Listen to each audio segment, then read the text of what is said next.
దీక్ష 8వ రోజు చేరుకుంది. మరి ప్రభుత్వం ఇప్పటి వరకు కూడా దాని పట్ల స్పందించలేదు. మరి ఎందుకు నిరుద్యోగుల పట్ల ఇలా స్పందించలేకపోతా ఉంది ప్రభుత్వం?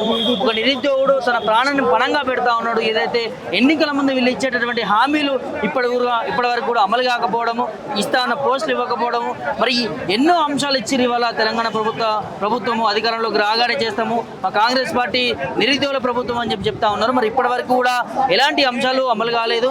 మరి మిత్రుడు నిరుద్యోగుడు ఇవాళ 8 రోజుల నుంచి అమర నిరాహార దీక్ష చేస్తూ ఉన్నాడు. నిన్న ఎన్ఎస్ఐ బలమూరు వెంకట కూడా వచ్చారు. మరి వారిని కూడా విద్యార్థులు అడ్డుకున్నారు. మరి దేనికోసము, ఏంది, అసలు ఏం జరుగుతూ ఉంది అనేది మనం మాట్లాడి తెలుసుకుందాం. మనతో పాటు జనార్దన్ ఉన్నాడు, విద్యార్థి నేత, అంతా మాట్లాడి తెలుసుకుందాం. చెప్పండి, ఏం చెప్తారు ఇవాళ? నిన్న బలమూరు వెంకట వచ్చిండు, ఎందుకు అడ్డుకున్నారు ఆయన? మీరు నిరుద్యోగ కులం అన్నాడు, నా జాతి నిరుద్యోగ జాతి అన్నాడు, నా రక్తం నిరుద్యోగ రక్తం అన్నాడు. మరి అలాంటి వాడు ఒక నిరుద్యోగి దీక్షకు కూర్చుంటే ముందు రోజు రావాలి, 7 రోజుల తర్వాత వచ్చిండు. మరి ఆయనకు మతి ప్రేమించిందో ఏమో తెలియదు. అది వచ్చేది కూడా ఉదయం పూట రావాలి. నువ్వు నిర్బంధాలు పెట్టి పక్కన పోలీసులను ఒక 1000 మందిని పెడితేనే ఆడపిల్లలు లెక్క చేయకుండా ఇంతమంది వచ్చిర్రు. నువ్వు ఒక ఎమ్మెల్సీవి, నీకు ధైర్యం లేదా? పిరికి పంద లెక్క నైట్ వర్షం వస్తుంటే ట్విట్టర్లో నేను వస్తున్నాను పోస్ట్ చేసి 2 గంటలు ఆగినాక ఆ పోస్టును డిలీట్ చేసి వచ్చి విద్యార్థులు అడ్డుకుంటే బౌన్సర్లను తెచ్చుకొని దాని నుంచి గల్లీలో చిల్లరగాళ్ళను రౌడీలను తెచ్చుకొని విద్యార్థుల పైన దాడి చేయించుకొని నా గొంతే పిసికిర్రు. ఆయన పోయేటప్పుడు వీ వాంట్ జస్టిస్ అంటుంటే మెయిన్ రోడ్డు డోర్ కాడ ఇట్లా వంగితే గొంత గట్టే పిసికిర్రు. వచ్చినోడు ఏమన్నా మాకు హామీలు ఇచ్చిందా? మెయిన్ డోర్ నుంచి వచ్చి దొడ్డి దారిన పోతాడా? దొంగలాగా వచ్చిపోయిండు, చీకట్ల శెట్టి గ్యాంగ్ లెక్క వచ్చిపోయిండు. ఆయన గురించి మాట్లాడుకోవాలన్నా మేము? మమ్మల్ని నిన్న ముంచిర్రు. నిరుద్యోగులను ముంచుతున్నటువంటి వ్యక్తులు ఎవడంటే ఫస్ట్ బల్మూరు వెంకట్, తర్వాత కోదండరాం, తర్వాత రియాజు, గొంతెత్తని ఆకునూరి మురళి. ఆ నలుగురు పెద్ద దొంగలు, నిరుద్యోగుల పాలట శాపాలు. కోదండరాం రెడ్డి ఎడబన్నాడు. ఇవాళ కోదండరాం రెడ్డి అంతా పిల్లలు తిరుగుతుంటే ఎక్కడ పడినాడు? ఈ చిన్న పిల్లలు నీ మనవాళ్ళు మనవరాల వయసు ఉన్నది కదా, ఎందుకు రాలే? పోయిన సంవత్సరం అయితే వచ్చి కూర్చొని ఏం చేద్దాం, కేసు ఎట్టేద్దాం, పర్మిషన్ ఎట్టో తీసుకున్నా, శాంతియుత ర్యాలీ, ఆ ర్యాలీ ఈ ర్యాలీ అని చేసినావు కదా. మరి ఇప్పుడు ఎటుపోయినా కోదండరాం? ఖచ్చితంగా అడుగుతున్నాం, మాకు ఇక్కడ న్యాయం జరగదు. ఈ బల్మూరు వెంకట అరాచకాలకు అడ్డా, ఆయనకు ఏది చేయడు. మాకు వాళ్ళ కాంగ్రెస్ మీద ఎలాంటి నమ్మకమే లేదు. ఇవాళ మరి ముట్టడిస్తా ఉంటున్నారు, ఏం చెప్తారన్నా? ఏం చేయబోతా ఉన్నారు తర్వాత? నిరుద్యోగ కార్యాచరణ అనేది తీసుకుంటారు. ఒక్కళ్ళొక్కళ్ళు విడివిడిగా అనేటటువంటిది ఎవరు ఉండరు. ఖచ్చితంగా కార్యాచరణ తీసుకుంటారు.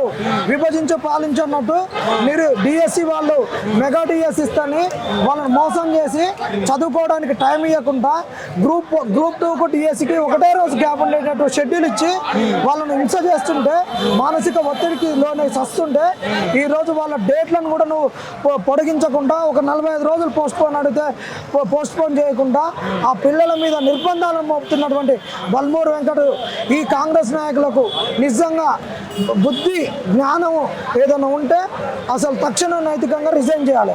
ఎందుకంటే నిరుద్యోగ ప్రభుత్వంలో నిరుద్యోగులు గోసపడుతుంటే ఉండొచ్చిన వ్యవసాయం, రైతు ఏడ్చిన రాజ్యం బాగుపడలే. నిరుద్యోగ ప్రభుత్వంలో నిరుద్యోగులు ఏడ్చినప్పుడు ఈ నిరుద్యోగ ప్రభుత్వం కొసల్లదు, అది ఖచ్చితం. మోతిలాల్ పరిస్థితి ఏంది బ్రదర్ ఇప్పుడు? మరి ఆయన కీటోన్ బాడీస్ పెరిగినాయి, బాడీ యొక్క సిరం క్రియాటినిన్ పెరిగింది కాబట్టి అతని యొక్క కిడ్నీ ఆల్మోస్ట్ ఒకటి డ్యామేజింగ్ స్టేజ్లో ఉన్నది. ఇప్పుడు మోతిలాల్ను బతికించుకోవడం ముఖ్యం, మాకు మా డిమాండ్లను నెరవేర్చుకోవడం ముఖ్యము. కొంతమంది కోవర్టులను పెట్టి బల్మూరు వెంకట దీనిని నిర్వీర్యం చేయాలని చూస్తున్నాడు. నైట్ మేము ఇక్కడ ఉంటే నైట్ ఆయన తీసుకొని పోయి కొంతమందిని మంతనాలు చేస్తున్నాడంట, కొంతమందికి ఆఫర్లు చేస్తున్నాడంట.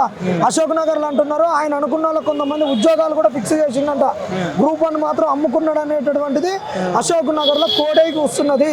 నువ్వు అమ్ముకోనప్పుడు నువ్వు 1:100 ఎందుకు ఇవ్వట్లేదు? 1:100 కొట్లాడి ఇదే నీ నేత ఇక్కడ ఉస్మానియా యూనివర్సిటీ వేదికగా మానవతరాయితో కొట్లాడిచ్చి అన్ని డీటెయిల్స్ తీసుకొని ఫ్లోర్ లీడర్గా ఉన్నటువంటి బట్టి విక్రమార్క తోటి మాట్లాడించినవి ఈరోజు 1:100 ఎందుకు వద్దు అంటున్నావు, ఎందుకు వ్యతిరేకిస్తున్నావు? ఆ రోజు నీకు కాన్స్టిట్యూషనల్ ప్రొవిజన్స్ కనబడలేదా? ఇది ఆయన కనబడ్డది. ఇప్పుడు కళ్ళకు కనిపించేది ఏంటంటే నోట్ల కట్టలు కనిపిస్తున్నాయి, పోస్టులు అమ్ముకుంటే వచ్చేటటువంటి నోట్ల కట్టలు కనిపిస్తున్నాయి.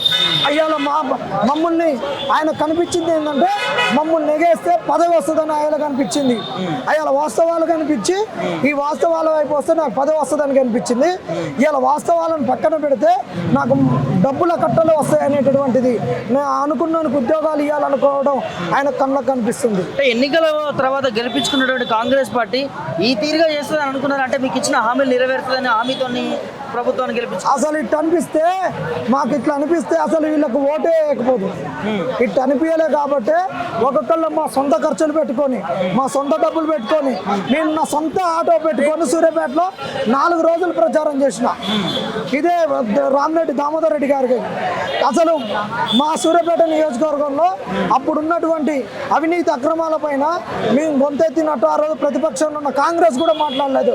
పెద్ద పెద్ద లీడర్లు అనుకునేటోడు మాట్లాడలేదు. ఈ రోజు మేము నిలబడ్డాం. ఎందుకు నిలబడ్డాం? ఈ కాంగ్రెస్ అంటే ఒక ప్రజాస్వామ్యం అని నిలబడ్డాం.